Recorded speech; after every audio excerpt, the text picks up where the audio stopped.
Frequency Podcast Network. Stories that matter, podcasts that resonate. Welcome to In This Economy. My name is Mike Eppel. Thanks for joining us to talk about everything that is economically related to what's been going on in the summertime and how Canada's dealing with the Trump tariffs and what some of the most recent economic statistics have pointed to for policy at the Bank of Canada, what it could mean for government policy later this fall. And to talk about the most recent stats that have been in this week, the jobs data in particular, Don Drummond, noted economist, Staufford-Dunning Fellow at Queen's University and Fellow in Residence at the CD Howe Institute, joins me on the line. Hello there, Don. Nice to see you. Haven't talked to you in a while. How's your summer been going? Very well. Full of lots of pickleball. Just finished playing for the day. Does that take your mind off the all of the daily machinations of what Trump may be proclaiming and how that affects the big picture from the economy? I swore to myself on this second term I wasn't going to do what I did in the first term and follow everything he says and does. It's hard to ignore. There's a scene from the old movie Airplane where the plane is in trouble and the flight controller says, "I picked a bad time to give up smoking."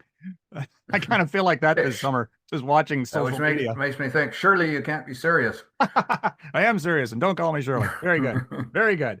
This week, where we had the jobs data for July, was kind of a case in point of how we've been trying to figure out exactly how the Trump tariffs are impacting Canada's economy, because originally back in April when Liberation Day was taking place and all of the initial threats were being made, and even in fact before that, go back to February, we thought that the economy would really fall off a cliff. And at the end of the day, it really hasn't done that. Yes, there's been all sorts of uncertainty. The labor market this week showed 41,000 jobs lost last month, but that was, preceded by 83,000 gained in June. So that's been kind of choppy. The unemployment rate's elevated. Is that the situation where do you think the biggest fears or risks have yet to materialize or aren't going to materialize when it comes to the economic damage? Well, let's first start with the two outliers to the positive side. We had that kind of surprising 2.2% gain in real GDP in the first quarter. Now that the dust has settled on that, it's pretty clear that that resulted from a pulling forward of exports. Companies just tried to whip in under the window to get their exports out of Canada before the tariffs started to come into play. And if you look at the Bank of Canada monetary policy report that came out recently, they estimate that the economy contracted 1.5% in the second quarter. So if you look at the first half, poof, that little burst of growth is gone. And the employment's a similar situation. People get tired of hearing people like me saying, it's a pretty good survey, but it is a small survey. You can't put a lot of stock in 1 month. So we had that 80,000 job gain in June, and everybody's scratching their head and thinking, that's pretty phenomenal. Maybe things aren't as bad. And of course, as you just said, we lost half of that, more than half of that with the July. Probably a more sensible picture on both real GDP and employment is the look since the beginning of the year. And we're flat. We're flat in real GDP and we're flat on employment. And again, if I go back to the Bank of Canada annual review, that's basically what they said. They clearly are looking through that burst of growth in the first quarter, and clearly they looked through that burst in employment in June. Obviously, they didn't know it was going to decline as early as July, but yeah, the economy hasn't fallen off a cliff, but it is flat, and that's not good. I'm to some degree really influenced and anecdotal. I won't reveal who said what because it's confidential, but we did have our 8th meeting of the CD Howe Trade Crisis Group, and we have the CEOs of not only many of the large corporations, but many of the corporations most affected. And uncertainty paralysis would be the impression you come away with. And some of the quick things that we say prove to be way more difficult. For example, you can't export your steel to the United States, so just displace the steel imports coming into Canada. Well, it turns out they don't manufacture the steel products that are needed in Canada. They don't actually make structural beams. They shape their entire industry to fill the supply chain in the United States. They would need, if not new plants, complete retrofits of plants to change that around. You look at the Japanese car makers in Canada, even if they wanted to appease Trump and add additional production in the United States, they have no excess capacity in their production in the United States.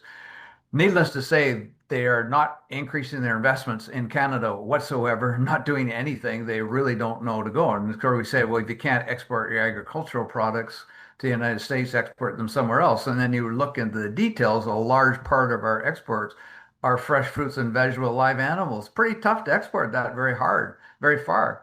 So this is very difficult and not going to come out at any time soon. Now, a lot of comfort is being taken, for example, the 35% tariff Trump recently announced is protected for goods that are under the Canada-US-Mexico trade agreement. So it's estimated 91% of Canadian exports are still going to the United States without a tariff, but still the average effective tariff rate on Canadian exports is 6.4%.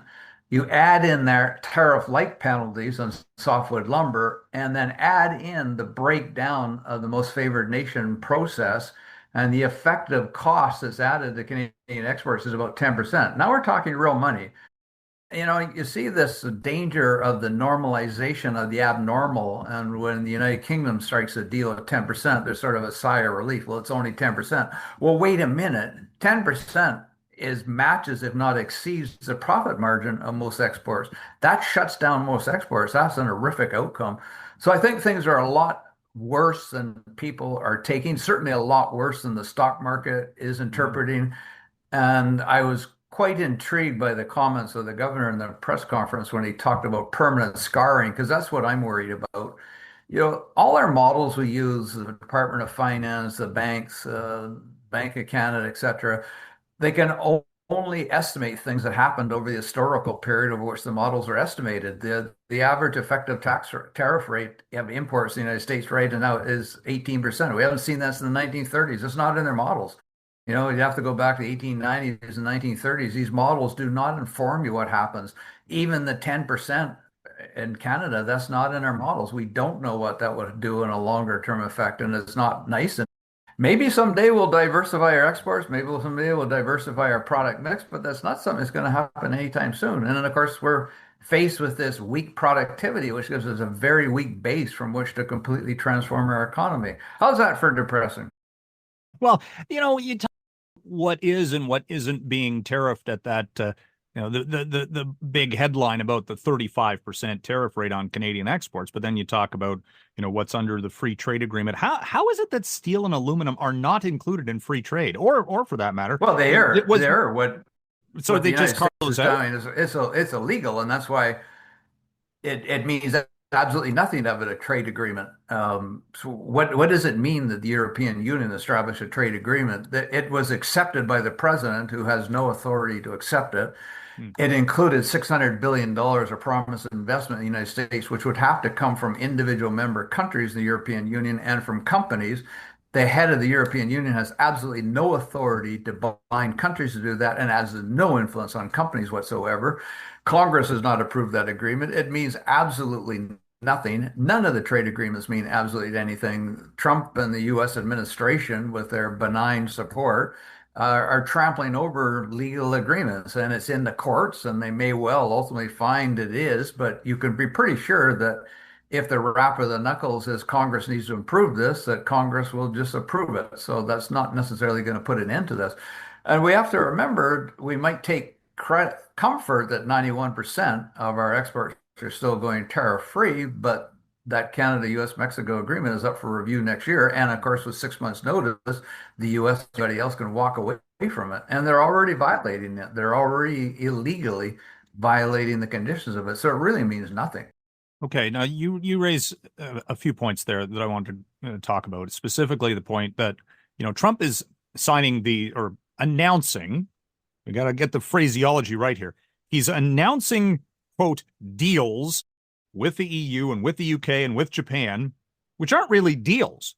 They're, nothing has been signed. Ursula von der Leyen was saying, after she met, big press conference photo op with Trump, he said, it's still up for negotiation. And I guess, to go back to something, a catchphrase from earlier in the year, maybe it was late last year, concepts of a plan. These things aren't. Yeah, yeah. These things aren't real in the big scheme of things, and it seems like all they're doing is making, well, for lack of a better description, Trump look good, that he's got something that he can announce and say it's a deal. Yeah, well, this could be completely meaningless, and you're seeing quite a backlash in Britain and throughout the European Union on what their heads of states accepted. And there's a whole process after that. I mean, we remember with the renewal of the free trade agreement, there was a long process to get approval on both sides. And it wasn't certain until the very end that that was actually going to happen. And then, of course, it turns out it didn't really matter because the U.S. is violating it at any rate. You know, one thing that's really quite amusing, if you look at these trade letters that have been being sent out by the White House, it's not even that they haven't gone through Congress. You have to be quite suspicious that they've not been handled by anybody other than Trump personally and an intern who's taken the dictation. It is pretty shocking in 2025, in one of the most highly educated countries, these letters sent out by their head of state are full of spelling errors, grammatical errors, and syntax errors. How does that happen? I think nobody even in the trade office has seen these letters that are going out. I mean, wouldn't they correct spelling errors? That indicates that they're afraid to even challenge any of the mistruths and or announcements that Trump may have. I mean, case in point, this past week he was saying that Japan was going to, or maybe it was the EU, I can't even remember which one it was. I think Japan was at 500 billion and the EU was at 600 billion. Yeah, for the investments that they promised. And for anything that Trump wanted that money for. And that's not at all how it works. But no one was willing to challenge him in the interview I saw that on, that it's like that's, you know, for Congress to appropriate. And then the reality is Japan's pledge to invest in the United States half a trillion dollars, $1 billion of that was direct investment. The rest was just loans for Japanese companies to do something if they wanted. It's fictitious. Well, look at the ultimate lie. He's still saying that the foreign countries are paying the tariffs. Right. And there has been some eating of it, but all the estimates center around 80 to 85% of the tariffs so far have been paid by Americans. So effectively, he has put on a consumption tax. It's the only major country that doesn't have a national sales tax, and now effectively it does have one, which applies to imports. He won't admit that.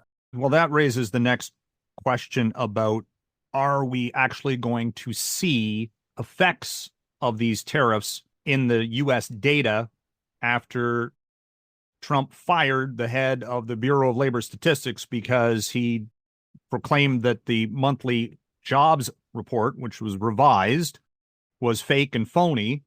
And then he talked about how they were revised before last fall's election, incorrectly saying that they were revised higher and then chopped afterwards. If in fact you can't trust the data, then what are we working with here? Like that's going to be I think the biggest challenge, to figure out exactly how, for central banks, if you can't trust the data, then what do you got? Other countries have tried that. You remember Greece for a long time lied about their budget deficit numbers and their borrowing numbers, and they came across a bureaucrat with the audacity who wanted to print the true numbers, and they tried to fire him, and it got all involved in the courts. Argentina for decades lied about their inflation numbers, and that in both cases it ended up with an all-out financial crisis. So the stories didn't end very well of countries that have tried that. But now we've got Trump has now put on one of his internal advisors to fill a short-term vacancy on the Federal Reserve Board. Yeah, it depends. So that's coming very close. That he will appoint unambiguously next year somebody closely aligned to him. And of course, there's another thing that he fails to understand is the Federal Reserve Board has very little control over the longer term interest rates, which is really kind of surprising because even more so than the Canadian public debt, the U.S. debt is long term, and the Federal Reserve Board cannot directly affect that. In fact, if the Federal Reserve Board today tried to push down their policy rate, long-term rates would probably go up. But how do you explain that to somebody like that? He doesn't seem to understand that whatsoever. Well, the pushback against the firing of the Bureau of Labor head was the fact that the data actually supported Trump's demand to cut interest rates in as much as it showed Yeah, that's right. a weakening Well, employment situation. And the U.S. Fed's got that dual mandate for not just inflation, but also employment growth. So, well, we have that disease in Canada. I mean, I've been doing a lot of interviews, and especially around the Bank of Canada announcement, and I've been trying to set up rah rah rah rah rah. The Bank of Canada might cut interest rates, and I said, well, be careful what you ask for. They will cut interest rates if and when the economy weakens. Be careful what you ask for. It's not just like an exogenous movement that they cut interest rates. They'll cut interest rates because the economy is weak and needs lower interest rates. So if you've got a job and you keep your job and you've got a mortgage, that's good, but it's not good for anybody else. It's part and parcel of a weak economic environment. thoughts on how the Feds are handling the trade negotiations such that they are. We have seen these deals, again, in quotation marks, with so many other countries. Trump this week, hit 90 countries with fresh reciprocal tariffs, which weren't really reciprocal. But nevertheless, the Carney government seems to be, kind of taking a, wait and see. They're not rushing to do any type of announcement, even though that has kind of proven, if you give the U.S. president a trophy, as the CEO of Apple did this past week, then maybe you can avoid tariffs. Well, Canada has an ace that most of the other countries don't have, and that we do have the North American Trade Agreement. And so we can see things like the 35%, and for the moment think that's not going to affect us very much. And that wouldn't be the case with these other countries. But of course, it's not going to save us for very long, because the review of that agreement comes up next year. I would strongly recommend the federal government to not do what these other countries are doing and sign an agreement now that accepts a pretty stiff tariff. And I think 10 or 15% is a very stiff tariff. And in return, I get absolutely nothing from the United States. I don't think we should rush into a kind of agreement like that. That doesn't make it any easier. I think we're going to have a very tough road. When you're negotiating with somebody, you usually have a pretty clear idea what the other side wants, and that's not the case. And you usually can take some comfort that the other side is not going to do something that's against their own interests, and that clearly is not the case either. So they're in a very, very tough position. And I really find it hard to come out swinging and criticize them given that difficult circumstance. Well, it's going to be interesting when Parliament resumes, comes back later or next month. I would assume that they're going to resume sitting and talk about how all this is playing out from a budgetary standpoint, because that is something we have not yet seen from the Carney government. They've been spending a lot of money, offering support just this past week for the lumber industry and others that have been directly affected by the trade disruption. You have talked about forecasting that the Feds are looking at some pretty big internal budget cuts to save on government spending, or maybe redirect, to defense. Is this? Are you watching the daily events and just seeing the budget deficits accumulate? And when they come back, what we're going to be talking about this fall is going to be a pretty rough scenario for government budgeting, for lack of a better description. In sympathy for the very difficult situation the Carney government finds themselves, I'm reluctant to criticize things like the trade, because you can always try to put yourself in that position and realize you're probably not going to do any better because it's so difficult. But the one thing I'm not hesitant to criticize is the lack of transparency in what's going on with the nation's finances. It is the money of the people of Canada. And to just keep doing all this new spending and not tell people how it's being financed. I mean, we went in a blink of an eye, we advanced the 2% of GDP defense. And then a few days after that, we miraculously went up to 5% with not a word. And the prime minister saying we're not going to pay for our taxes. And I said, well, then tell us how we are going to pay for it. It is the taxpayers' money, and they're not done that.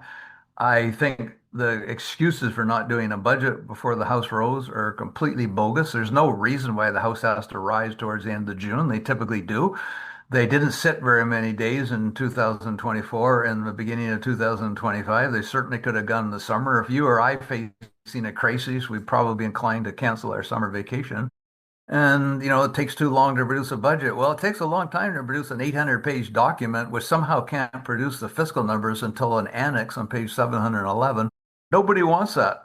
You can produce a 20-page update very quickly, and they should do that. And in fact, when they come back, I actually wouldn't go right into a budget. I would do a fiscal update. I think a budget itself is going to be so shocking. I would want a condition by, boy, the budget deficit's got up pretty high, and this is our plan. And of course, they have reaction. They reacted. They had a very unambitious internal program review. And of course, without coming clean to the public, what the new targets are, clearly they've steepened the kind of savings they're looking for. But people don't like surprises, and I think the government is going to pay a price for doing stuff with the lack of transparency. And if you explain the problem to people, they will understand it and they will support you. But if you just keep coming out and just do it under the table, don't tell them, and then come out with an unpleasant surprise, they will react and you won't like the reaction. Well, there's already been, you're talking about telegraphing or laying the groundwork for change.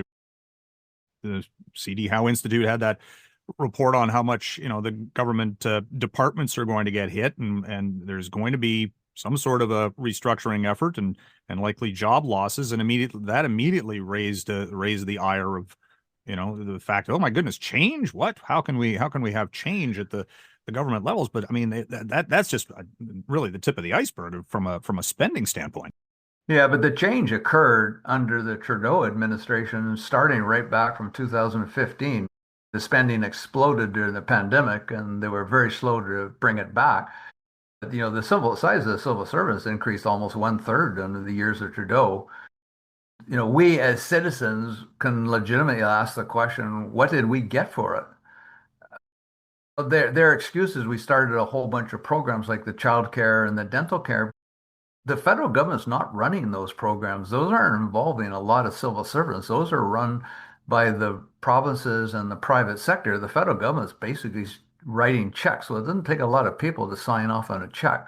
So I don't really accept that. And then things that you and I are affected by, actually trying to get your T5 onto your My Account on the CRA, which was a total disaster, or kind of get somebody, the CRA or Social Security, to answer your phone call, and that doesn't happen. They got somewhat back on track of the passports, but that was impossible for a while. But the things that we see and touch and interact with the federal government, corresponding with this massive explosion in the civil service, we saw a deterioration in the services. So I'd kind of like to do a task force and figure, what are all these people doing?